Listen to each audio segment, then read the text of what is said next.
I hope it will be a very pleasant evening, and I'm very happy that Ajib, we have had a lot of events at the library.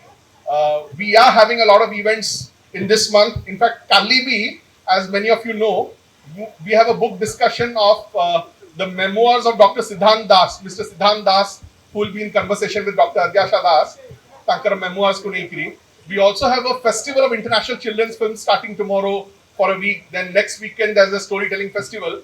But this is special because such an important book, like the biography of Nandini Satpathy, who has been an iconic figure, Ama Samastava Pai. Like Mo Pai bhi, as I have said, that Moon Nata Jani Thili, because when I was born, she was the chief minister. But there's so little that I knew about her. And I'm really thankful to Pallavi that Pallavi Rebbapragada, the author of the book, a big hand to her, please. Pallavi, may I invite you on stage? That thanks to her book, which will be unveiled now, we have this wonderful story told so beautifully by her. And in fact, Mujitale, when I saw the book, I thought, how many biographies of ODIs have been published by leading international publishing houses? And then hatat ke na mana padla ki yes, the first one was Naveen Patnaik's biography from Bloomsbury by Ruben Banerjee. And Ruben Banerjee, the former editor of Outlook, he's also here with us. Ruben sir, can I just invite you on stage? A big hand to him. And here we have another fascinating, because Amme, not to belittle publishing in Odisha, but obviously Amme ithi lekhi Amma bhitare lekhila beluku, we tend to eulogize, but then baharu, those who have no stakes with Odisha, then obviously it is interesting to see how an outsider does that. And let me request also Nandini Satpathy's son, Tathagat sir, Tathagat Satpathy, the editor of Dharitri and Orissapost, and Adyasha Satpathy, the CEO of Orissapost and Dharitri, to please come on stage. We will release the book, and then the book release is the second part of the function. The first part was the interaction among all of you, which has already started. So please come.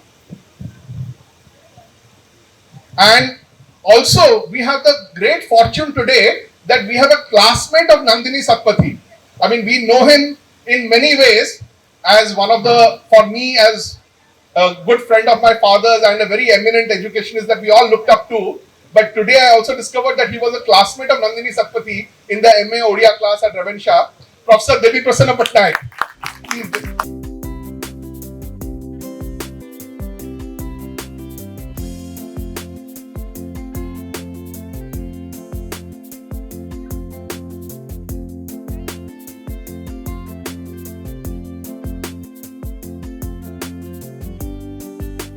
So we'll start.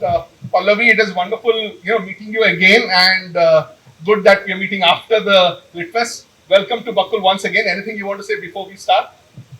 It's amazing how my world aligns with your world here or literature, because the only Lit Fest that I've actually been part of as a journalist long before the picture was the Odisha Literary Festival, where conversations on Odia literature. And later on, I just go ahead and write a book like this, so it all comes together. And I think there's some divine force somewhere that's making it all happen. I'm sure you'll be coming to the Indian Express Lit Fest this year. But yeah, we are having the fortune of having the discussion before that. Okay. Right. It's very interesting that you are calling this Nandini Satpathy story as one of the best kept secrets of Indian politics. And I just tell you a little history of how this term came. As some of our volunteers know, all of us, from Odisha, middle class Odias basically, have had this big angst that no one outside Odisha knows about where Odisha is, particularly Delhi walis like you. That inko to pata nahi hai Odisha kahan hai. Is it part of Andhra Pradesh? Is it part of Bengal? And then you've talked about Gopalpur in your book, and we were curating something called Pago, a public arts festival in Gopalpur to draw attention to Gopalpur. And I was reading up some tourism literature, and I saw that this phrase best kept secret destination was commonly used. So there was a lady called Aarti Ahuja who was the tourism secretary then in 2017. And I said, this grievance that we have about people not knowing Odisha, we can actually use it to our advantage. But of course you don't know it because it is India's best kept secret, right? And it is very interesting that, when I started reading your novel, your biography, what I felt very happy was it is not just telling about Nandini Satpathy, but it begins with a case for Odisha. Like, you've dedicated your book to the people of Odisha, and you said, you made a case that there is so much about Odisha that is so little known, right? And I would like to begin by asking, my conversation with you will be in three parts. One is about you and Odisha, about Nandini Satpathy, and then third about your writing journey. So the first question is, when you were a young girl in your 20s, participating in the addas with Rabinder Ray in D school, and having the mutton dosa and the endless cups of chai, what did you know about Odisha then? Did you know about this giant race of Satpathis in Odisha? Were you aware of this surname, or you knew only Odisha had Patnaiks? Or what was your knowledge about Odisha?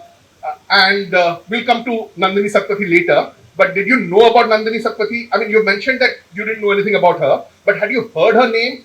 And generally, did you know about Pokhalo or Dalma, or what was your awareness about Odisha as a young student?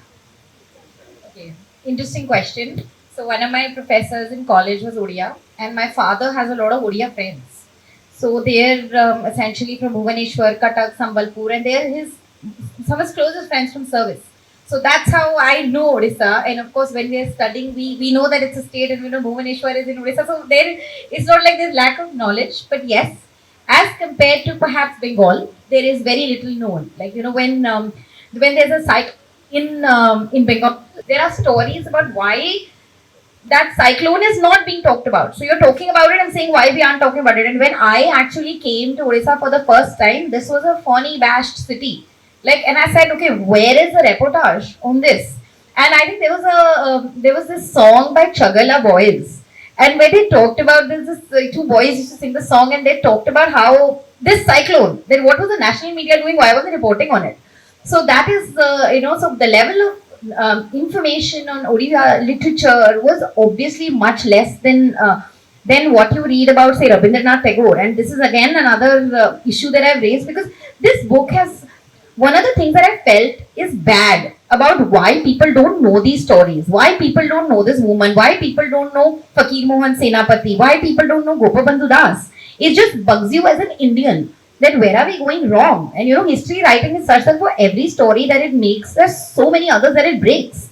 So I feel like the mainstreaming has been terrible, and we have been unfair to Odisha. This is what I wanted to rectify. And I think that rage within me sort of kept me going as the research was very tough. I'm sure you have some questions on that also. So the long and short of it is that I did know a fair bit about Odisha, but I discovered more through the book. Thank you that now, because of the book. And thank you for mentioning Robbie Ray, because Robbie Ray is the first person who was writing my first book, and I was in college, and he knew that I'm very fond of writing. So Robbie Ray had said one thing to me, and Robbie Ray is this deep intellectual who was part of the Naxal movement, and so he's and then got disillusioned also. He's written a fantastic way to have been taught by him. So he had said one thing. He said. He used to be this very blunt, professor, very, like, he knew exactly what he was, there was no beating around the bush with Robbie Ray.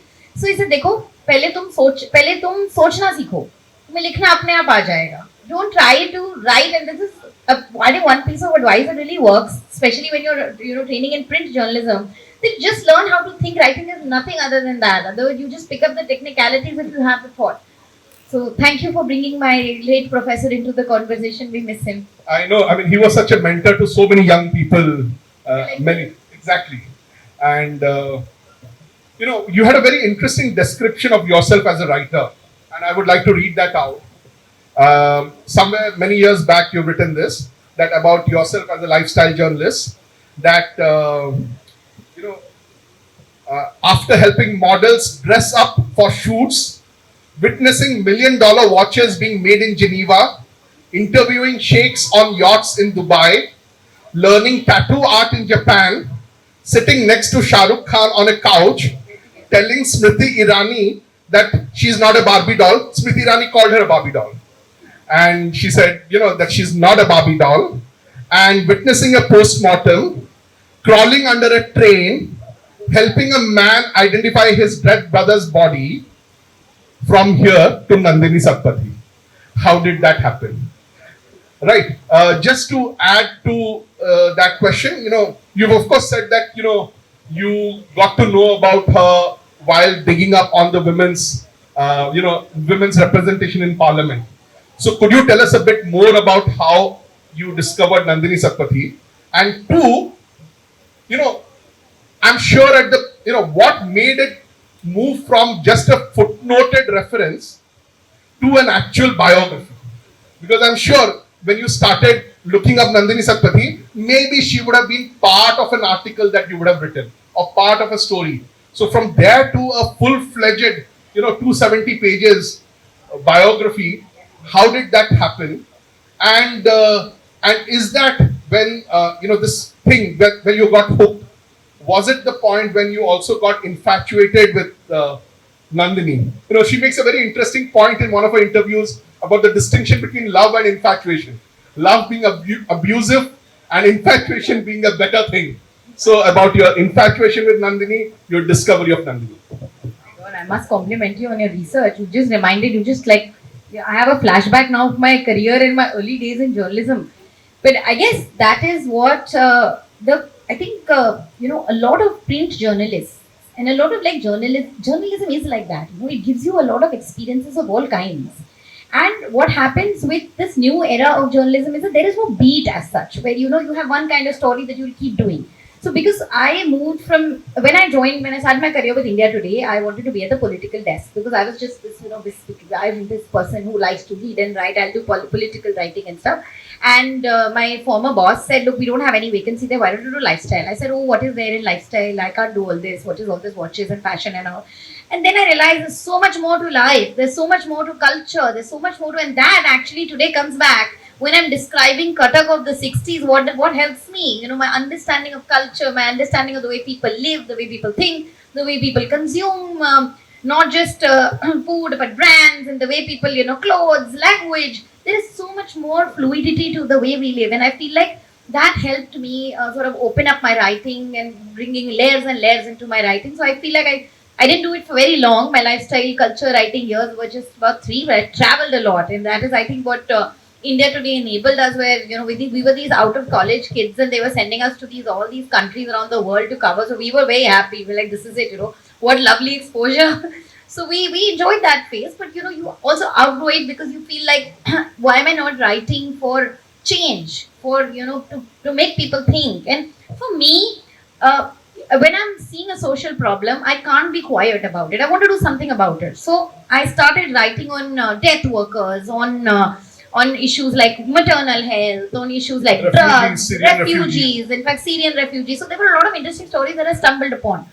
So I did all of that, and then when I realized that okay, my stories are being read, but I'm not seeing so much impact, that's when I decided to work within the system. So I gave up journalism and I worked with the government for 3 years to understand how policy is written, to understand where we are going wrong, what we can, how we can better our ways.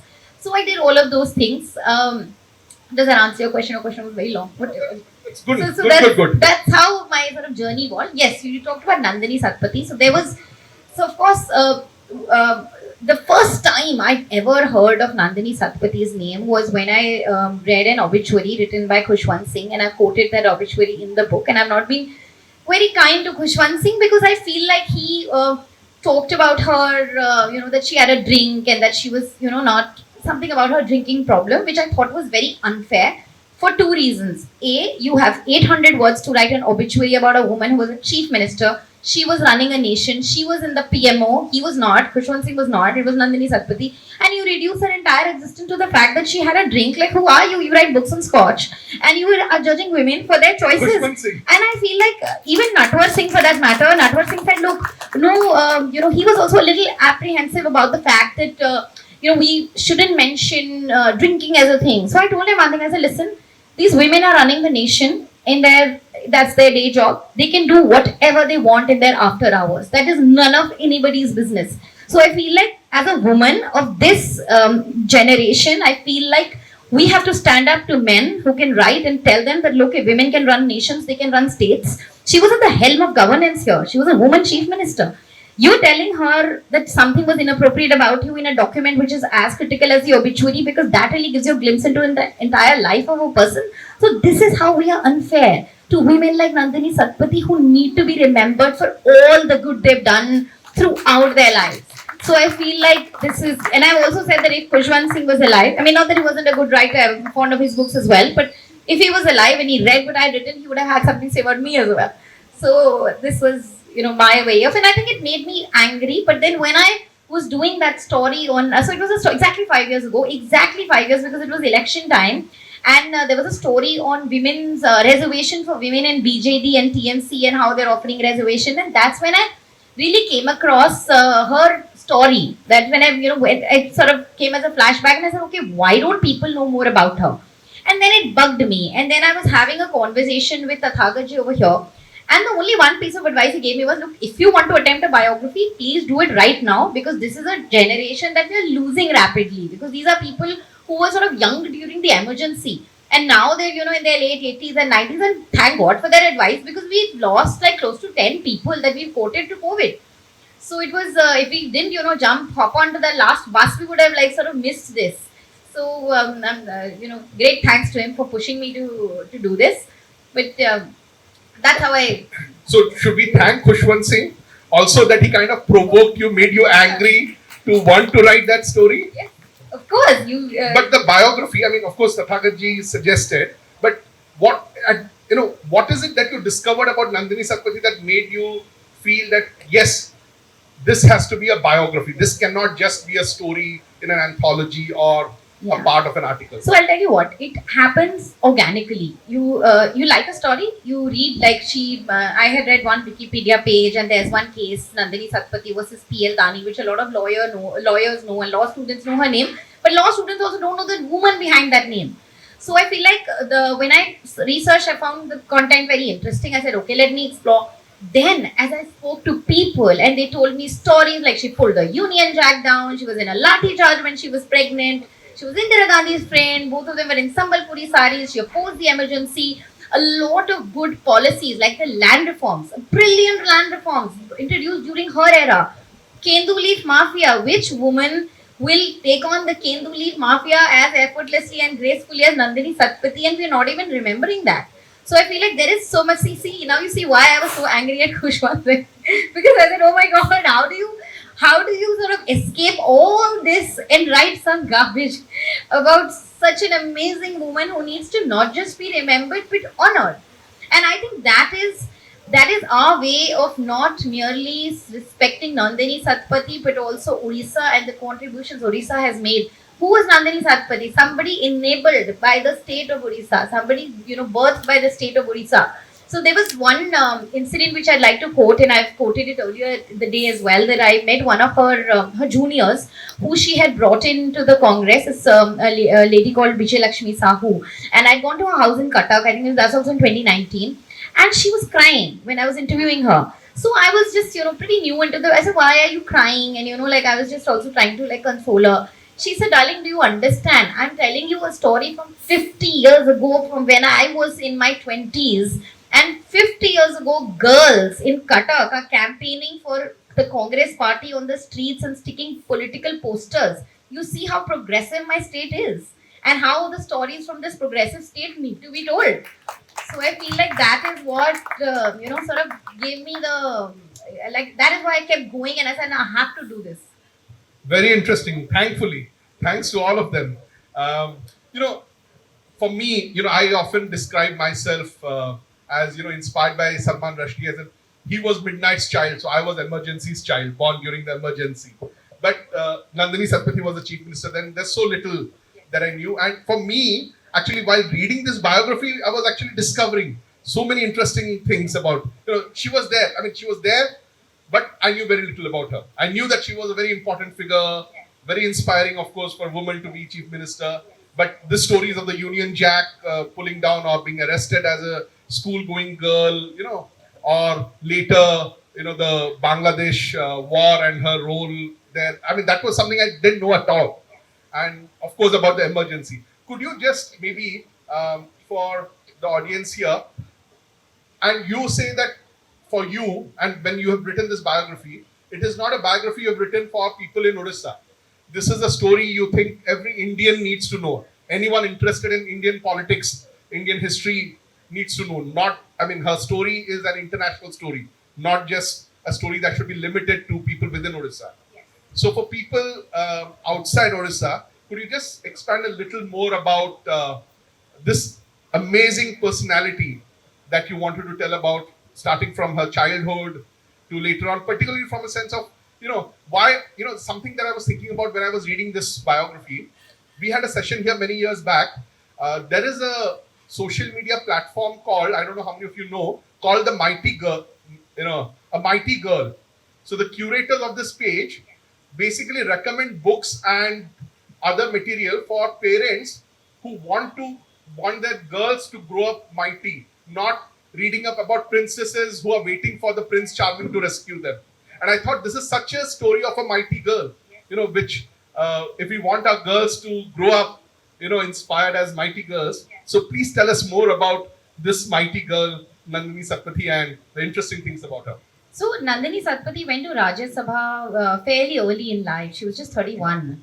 And, but when she went to Rajya Sabha, there was already a long history of activism behind her because she started very early. She was, of course, she came from a family of writers, of communists. Her uncle Bhagwati Charan Panigrahi, her father Kalindi Charan Panigrahi. They contributed a lot, and there was a lot of discussion around social justice, around social welfare, around communism, around all of these subjects in her house.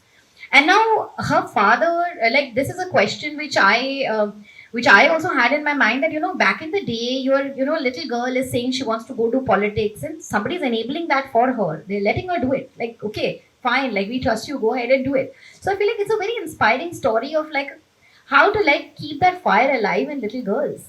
Let them fight, let them go ahead, like let them just do what they have to change the world. And otherwise, I feel like we like I'm glad that you said it. It's not just for little girls in Odisha. It's for little girls everywhere around the world. Like this was somebody as a 12-year-old. She has copies of Nua Dunia. She's distributing it and she's reading communist literature as a very young girl. And she's taken to a certain subject and then she keeps going forward in that. And she finds a family that's very supportive, that's very loving, that's very caring. Because politics is not a 9 to 5 job where you're going to the office and you're coming back. There are odd hours. There is all kinds of as you can see in the book, there's vendetta as well. There is a lot of ups and downs, and you go through a lot of challenges. There are legal issues towards the end of her life, so it is truly a life of highs and lows, and a family that is supportive has enabled that. So I feel like that is important. The other question, the other bit that you talked about was the archiving of like people not knowing her story. Now, yeah, it's interesting that you mentioned the 71 war. I was a year and a half into writing the book, and even I didn't know that she had a role that she played in the 71 war. So imagine how strange our archiving is, in our country. And, another problem that I had was whenever there is some policy introduced in Nandini Satpathy's tenure, they've not mentioned that it's Nandini Satpathy's tenure. So I have to use my mind and think, okay, this is her era, and it's not true of all chief ministers. So that land is reforms. I think you mentioned exactly that. Even the dowry prohibition. There were a lot of other schemes. So it's name is not there. So even the documentation, the archiving, very poor, and even like the condition in which our archives are in India is extremely questionable. I feel like a lot of characters and who contributed to not just politics, even to other things, are being lost out because of this. So that is one major trouble that I had sort of putting everything together, because how do you get a story when my first manuscript was just about 50,000 words, and I said this is ridiculous. I can't. It's not even a book. How do I get more information? And then as you dig deeper, you meet more people. You do like so. There was a lot. It took me 5 years to put it together, and 5 years of a lot of like going here and there and talking to people. I have actually like spoken to people on their deathbeds even, like because and I could see the excitement on their face that they wanted this story to be told.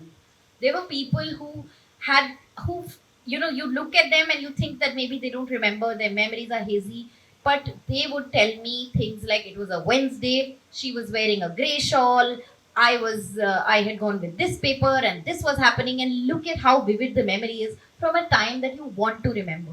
So it's really, it's amazing. You learn so much about the human mind when you are interviewing people. When I was reading, I thought you have just created it. You have fictionalized the No, entire these thing. were people who told me stories. Like, imagine how they remember. Indira was wearing a green shawl and Nandini was doing this. And I said, oh my God, like, you guys are like amazing. But But then again, if you ask them what they did 2 years ago, they'll not tell you. But that was a period that they want to remember, and they want you to remember. So that's amazing how memories work. So, in fact, Ramakant Rath, Sitakanta Mahapatra, great people who contributed to literature are, I'm thankful that they've all been like quoted in the book, and I've had a great fortune of meeting these people. So it's been I think it's an honor. Definitely. And what I found very interesting, of course, since you mentioned now Ramakant Rath and Sitakan Mahapatra, something very interesting she writes in the biography about how when Nandini Satpathy became the chief minister and she invited Sitakan Mahapatra to be her secretary, and she says that with a lot of hesitation, I'm asking you to be the secretary because I know that you are an eminent writer and a writer needs to have some time for writing. But here, so I found that there are so many wonderful stories out there, and given also the fact that she chose to have writers as her secretaries, later on Ramakant Rath also. So, something that you would like to say, I know you would want people to discover the story by reading the biography, but some more insights into the Bangladesh war, some trailers, that you can present to the people here, and particularly about her relationship with Indira Gandhi. I find it very interesting that you use the term Iron Lady also, because that is also a term used for Indira Gandhi. Yes. And, so you're calling her, in a way, calling her the Iron Lady of Orissa is like calling her the Indira Gandhi of Orissa. Yes. How many people, refer to her, and their relationship was a roller coaster thing. Again, from being a close aide to then being dismissed. So could you tell us a little more? I won't ask you more, but whatever else about the book that you can spill right now. So it's interesting you said that. Towards the end of the book, I have a quote where I say, Nandini Satpathy was not in Odisha's Indira Gandhi, and Fakir Mohan Senapati was not Odisha's Rabindranath Tagore. These are people who deserve to be known in their own right. She was she was referred to as the Iron Lady because, and the reason why I was initially a little hesitant using this phrase was because I thought Iron Lady, it's done and dusted, it's a phrase. But a lot of people who spoke about her, because the language also works in very limiting ways. And a lot of people from that era said she was Iron Lady because maybe, at that point, Margaret Thatcher or Indira Gandhi, they were just called Iron Lady. So, and there were very few of them. So that is why the terminology, still exists.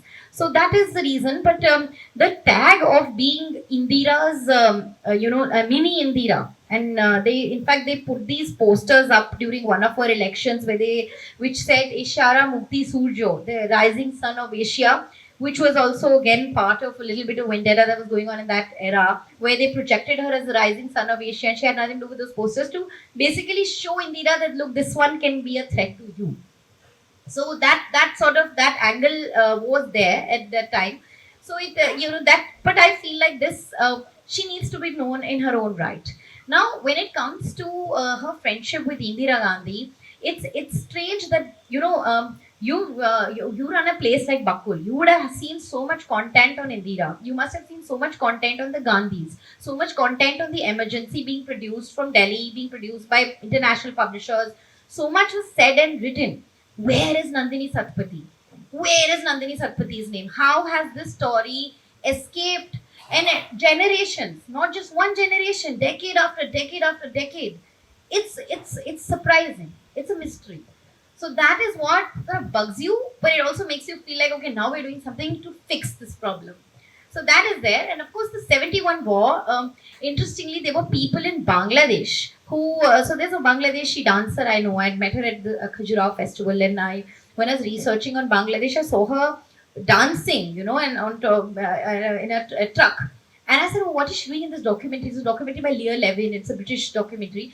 And so I spoke to her. So she said, listen, Nandini Satpathy. We know Nandini Satpathy and we are so fond of her. And I said, oh my God, like you guys. And she was like 50 years have flown by. And you know how all this, she went and back. Was it because of Lajja? No. No, it was not because of Lajja. Lajja, they knew Lajja as well, but because she had set up the Free Bangla radio, Bangladesh didn't have the kind of army that Pakistan had. Bangladesh was basically civilians fighting a war and the Mukti Bahini coming together. So it was more an ideological, like that war needed a narrative around the ideology. How do you create a narrative? You do it in the radio. Who's the INP minister? It's Nandini Satpathy. So Nandini Satpathy goes, and when the radio station is bombed, she moves the radio station to Calcutta.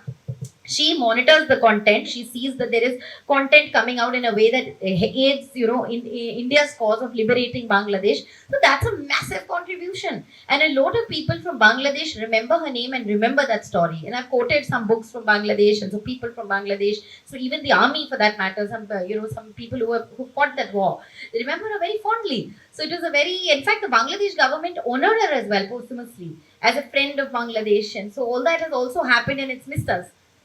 You know, while reading the biography, I was like thinking of the more obvious parallel. We all know about Biju Patnaik and his role in the Indonesian struggle. You know, that is common lore. But this story of Nandini Satpathy and Bangladesh liberation is actually lost to most of us. You know, and the other thing I was like thinking while reading again, and this thing about Indira Gandhi being insecure of Nandini Satpathy, and of course most of us would have seen Sam Bahadur a few months back, where, and that story of course is well known about Indira fearing that Manekshaw would overthrow her. So from your research, did you see a connection like that, that probably Indira Gandhi was at that stage, it was similar, right? Post Bangladesh war, was in a very insecure stage where she was insecure about Sam Manekshaw and she was insecure about Nandini Satpathy? So I feel like a lot of the way history is being documented today is in binaries of good and bad, binaries of black and white. History doesn't work like that. It's not like Indira will sit and say, "Oh, Nandini will come and topple me." It's not like that. There's always a cadre that you have. There are always people associated with a person. It's more fluid. And now, having seen political systems very closely, I feel like we must understand and go back in that time and see that things don't work the way they work in a movie. That it's not a conspiracy theory. The other day somebody was asking me this question: was Nandini against Biju Patnaik, and have you written against Biju? I said, who am I to write anything about Biju Patnaik? He's a great man. He's an icon. He's somebody people look up to in a state. He's done massive things. So I feel like even as biographers, there is not so much liberty and not so much arrogance that you can have when you're documenting history. There has to be humility in which you're talking about leaders, in which you're talking about, and what happens is that we're trying to create scandal and controversy and that sort of takes away from just the way Khushwant Singh took away, it just takes away from the contributions, that trivializing it. Here, we'll object to the fact that somebody else is being made the chief minister because there's only one post of a CM and there's only so many chances you get to be the CM. So there is a lot of emotions and passions are very heightened when you're in a political spectrum. So I feel like that needs to be very sensitively told, and not like, why has Nandini risen and now she'll become the Iron Lady and I was the Iron Lady. Well, they're not teenagers in school where, they're fighting for some, Miss India contest or some, I don't know. Student of the year. Student of the year. But sadly, we are trying to reduce history to student of the year, dynamics. It doesn't work like that. Yeah. So just a point here. I was trying to get her to spill more about Nandini Satpathy's biography, but she is very clever. She wants you to read the book and then probably get back to her. But there'll be some more. But there is a lot. I mean, I can do a terrific job of selling the book. I wrote it. But she was friends with Meena Kumari. She was friends with Raj Kapoor. She was friends with Nargis. She was also, there are a lot of anecdotes about how they were making all these movies around Russia, where Raj Kapoor was there, and this was all by design. So she was part of that. So there is a lot of glamour in the book. There is a lot of, interestingly, very few people know this, that she actually flew to Paris to be featured in Vogue. Wow. Yes, she flew to Paris to be featured in Vogue. So imagine if somebody gives you this kind of content, you're like, wow. Like I was at one wow, like every 5 days. So that's how exciting it was. Yeah, I'll come back to that in the part about you as a biographer. But a couple of last questions in this section. When I sent out the invite to people, and I wrote that, for me it was interesting to discover how she opposed the emergency even though she was a Congress chief minister. And then someone wrote back to me saying she did not oppose the emergency. She put Nabakushna Chaudhary inside jail. So I'm sure there would be many people in Odisha who would think that, okay, no, she is, why are you glorifying her? So what would you say to that?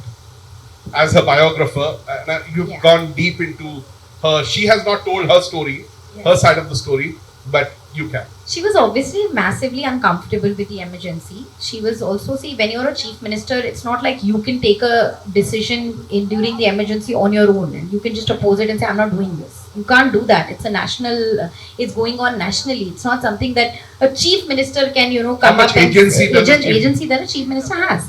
And when it comes to Navakrishna Chaudhary, the story that I have actually put together in this is that he was well taken care of and he was not really, it was not the kind of jail. She was very hesitant.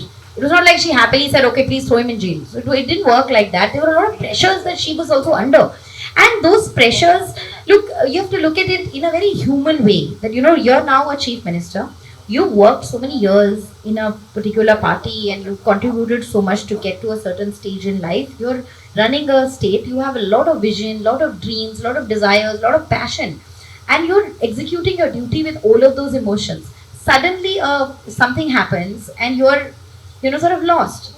But she didn't implement the emergency the way other states did, because if you see, she see the Shah Commission's report, the number of arrests that happened in Odisha far lesser. Mass arrests. Mass arrests, and like it was. I'm not saying that she if she would have opposed it, she would have been out of power immediately the next day. So in politics, like I said, it's not a binary of like you don't just get up with spontaneity and say, okay, today I'll do this or tomorrow I'll do that.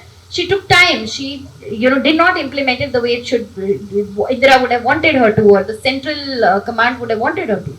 And also, you have to see that she also left the Congress party after that. So the emergency is what created the rift between not only her and the party that she belonged to, but between her and Indira. So then Congress for Democracy happens, and then her downfall also happens. So if something becomes the reason for you moving away from a party, from a system, and moving away from, and also into a life of problems, that means you actually opposed it and you actually did not want to do something. So what I have tried to do essentially in this book is give a very human lens to the whole story, that how she must have lived it, how she must have felt, those years. She must have had so many pressures of her own. In fact, that is something good that you mentioned it, because that was exactly what I was coming to. In Orissa, and please, my apologies for this, but a lot of biographies that we write in our state end up being like hagiographies. Just glorifying without really looking at a person, what's and all. Humanizing the person, that. So if I would imagine a biography being written here and getting published, the chances are more that she would be a superhero and not a human being. So could you tell us a bit about, we have talked about the glorious side to her. One, the first part is, were there more unfair accusations? You began with one unfair accusation by Khushwant Singh. Were there other unfair accusations against Nandini Satpathy that you would like to respond to, that you came across, and in the course of your discovery, in the course of writing the story, you found that no, that's very unfair to her, that's very patriarchal or whatever, and two, were there other sides, that will bring in the human element, the oddities? Like in one place, you've also used this statement, I found it very interesting. You said that I want to unclothe layers of social and cultural conditioning to expose the naked mind, the free mind, and all its quirks. So tell us a bit about quirks of Nandini Satpathy, the oddities and any weaknesses that you found. So, like you said, problems that she faced, a lot of problems. See, we are a patriarchal society. Our systems are patriarchal and our politics is patriarchal. So when you have a woman coming in as a chief minister, you will obviously try to topple her government because she doesn't deserve it. She's a friend of the prime minister. Now, if I can ask people here, keep your hand. She's got it not because of merit, but because. Keep your hand on your heart and tell me 5 good things about Mayawati, 5 good things about Smriti Irani, 5 good things about Mamta Banerjee. There are a lot of, when we talk about women politicians, people don't want to praise them for the work that they've done. This is a problem. This is a function of our patriarchal society. This is who we are as a nation. So I feel like there is a lot of like, even when she came to power, in fact, I have a section called One Woman versus Many Men, where the Pragati Dal was formed and they were trying to topple her government, and they did, and then the president's rule and all of those, the aspect where her tenure was extremely turbulent because there was vendetta. Like there was vendetta within the party. Your enemies are within the party. There's only one big party, and that's sort of aligning and breaking away, joining. All of that is happening. So I feel like a lot of so there was one, gentleman who I have also quoted in the book saying a lot of men who were maligning her character even, or maligning her work, or you're like reducing her to just, somebody who's just come as a friend of a central minister or a prime minister. They're not understanding that this is a daughter of their state. They could have really been different about this, pushed her. Imagine what it would have done for women in Odisha for decades and decades after that. Imagine if Nandini Satpathy was as well documented as some of your other chief ministers. Imagine what it would have done. These things play a very big role. And he actually said this, and it opened my eyes saying, if you're talking about a woman not so kindly, so he was, I wouldn't like to mention the name of the person he was referring to. He said she was his daughter's age. There was some 15-year age gap. Like, why are you, you should just look at her and say, good, yeah, some woman has come up through student activism. She has a rich history of being a freedom fighter, an activist, a human rights activist, and so pure in intent. And she was also well read and reading and writing, and she also represents a very progressive culture. And that is inspiring, but you wouldn't do that because you're patriarchal, so you would rather say bad things about her and ensure that her story doesn't come out. So that is one thing that I found truly depressing. While reading the biography also, I thought, for one phrase that came to my mind was she much ahead of her time? And then I thought, that's a very unfair expression in itself, because, I mean, if you're saying she's ahead of her time, that means you're saying that the current is better, and that you're kind of justifying the present at that time. I think with Nandini Satpathy, she was way ahead of this time also. So she was ahead of this time as well. I don't see anything happening, anything on, any level of, I don't see any of the Nandini Satpathy anywhere. So I feel like this woman is not just a daughter of Orissa, she's a daughter of India.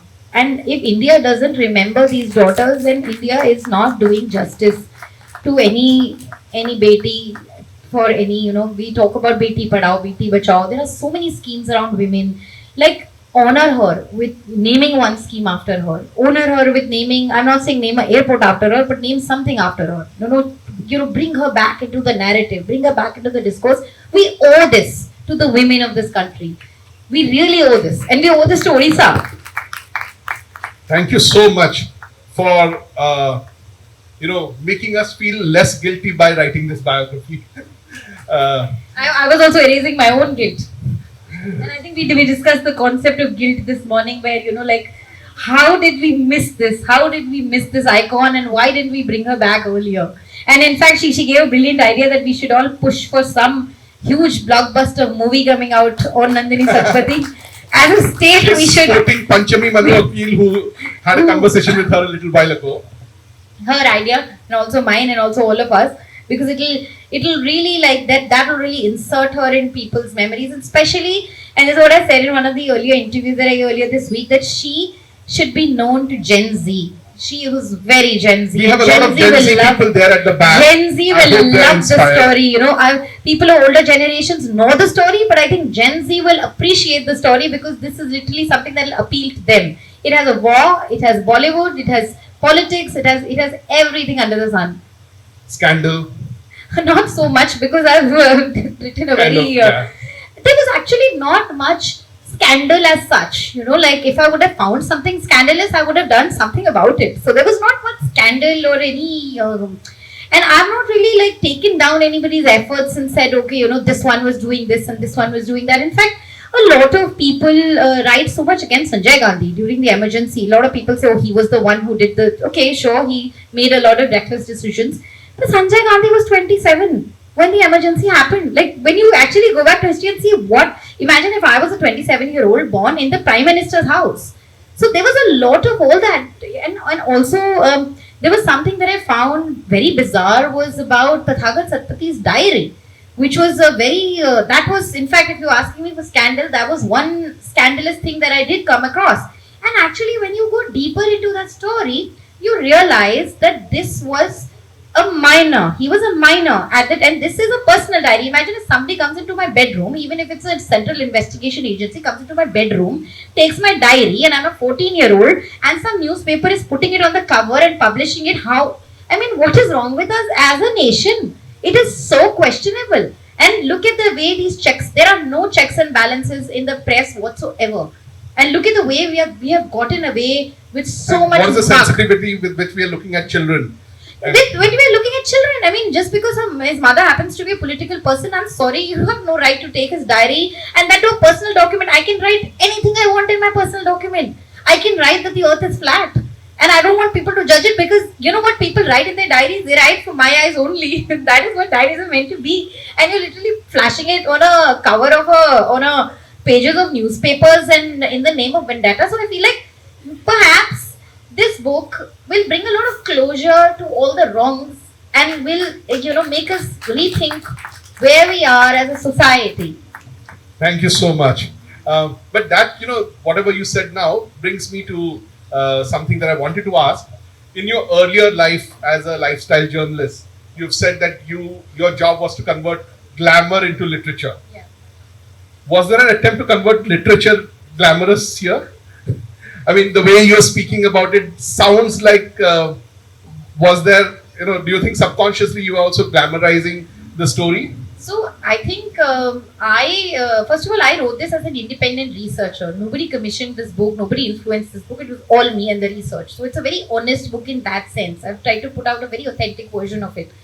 So now when you say glamour, I've met people who have, described Nandini Satpathy like, oh, I was a child and she came wearing these sunglasses and she was so stylish. And somebody like the other day at a party, Nandini Singh was telling me that, oh, she used to go to this barber and she used to look ethereal and even like a lot of people I met, especially in Delhi, they remembered her as this glamorous woman. Even though she was very austere, very simple, they still found her tremendously glamorous in her. So I feel like the glamour was all Nandini's. Also, I didn't have to add any glamour at all. So the story already had. It was such an interesting story. It was such an interesting story. It already had all the makings of a blockbuster. I didn't have to do much. I just have but to. But I'll tell you one more thing here. While I was reading her biography, it was very evocative. It was very descriptive. It was like a film. In fact, this picture is so glamorous of her coming out of the state plane. With this, this was not, there's no glamour or there's no Photoshop or any face app or any beauty plus or whatever those apps are added to this. It's just a very genuine picture of who she is. And look at how stunning she's looking in this. So I think everyone would like you to read out some excerpts from the biography, because I found it very, very descriptive. If I'm not a filmmaker, but I could imagine, I could actually visualize the entire thing as you were, when things were happening, what was happening, very evocative, very descriptive, and very poetic, of course. That. So, any small excerpt that you would like to read out? Rather than reading out, I'll tell you some technique that I used in the book. Like, for instance, when I was recreating the 70s, now I'm not from the 70s. I don't know what Cuttack in the 60s was like. I'm not even from Cuttack. So, it was a very difficult period when you don't want to be inauthentic in your writing. You don't want to, forcibly say they were making dalma because dalma exists. So maybe they were not. Maybe that was a year where nobody ate dalma. So, so that is a very challenging thing to do. So I watched a lot of movies from that era. I watched a lot of Satyajit Ray movies. I watched a lot of Bollywood films. I watched a lot of Odia films also. So it was very like, let me go back into the era, see how the houses were, see what these people ate, how they wrote. There was a lot of literary, there was a literary revolution being led by women who were writing and who were, they looked like they are, very doing their, fulfilling their domestic duties and doing all of that. At the same time, producing great literary, content. So all that was also going on. So for me, documenting that era was very interesting. So I used a lot of cinematic references where, on one side, the song, Dam Maro Dam is being shot in 71 and these airplanes are going and there are these raids that are happening. So the movies and Bollywood really helped me visualize that period. And I brought in a lot of cinema, music, In fact, I feel that the movie Andhi, penned by Gulzar, is somewhat Nandini Satpathy's story. It's not Indira's story. Although That was Suchitra true, Singh yeah. does have a streak, so it looks like, so people thought it's her. But I feel like it's exactly what happened in Cuttack during the election. So it is Nandini Satpathy's story. So what he But couldn't no one say, has written that, right? no one has written that. He Was was any- asked Because about when I read, it. I was like surprised that was So- it really, because everyone thought it was Indira Gandhi's story. So a lot of people believe it is Nandini Satpathy's story. So a lot of people believe, because if you see what happened, and you see it in the book what happened in the Cuttack by-elections, and there were posters being put up about her in Cuttack, and she had a very tremendous response to it. Somebody said, "Oh, these posters are being put up. Are you okay?" She said, "What are you saying? This is my Cuttack. This is my city. I don't care. I own the city. This is my people." So this is the level of confidence and the level of the sort of personality that she was. So, interestingly, one more point that I think gets missed out here is that a lot of archiving in India, like, so one of my very close friends was at, and I mentioned this earlier in the day as well, he was at Princeton when I was writing this book, and I said, "Listen, I need data on Nandini Satpathy, I'm finding it very difficult." He sent me a lot of New York Times articles, because New York Times and a lot of international press was reporting on Indira very aggressively during those days. And Indira was a very international figure, like Nehru was a very international figure, as was she. So Nandini got covered a lot because of that. And because she was right there in the center, and they were very close, so they were always together, in these things. And INB, so you have access to all the press everywhere in the world. So she was getting there was a lot of coverage there, which actually helped me understand what was going on, because there are two aspects to it. One is her time at the center, one is her time at the state. So there's different kind of reporting that has happened. In fact, it was much easier to find stuff at the center than in the state. Thank you so much.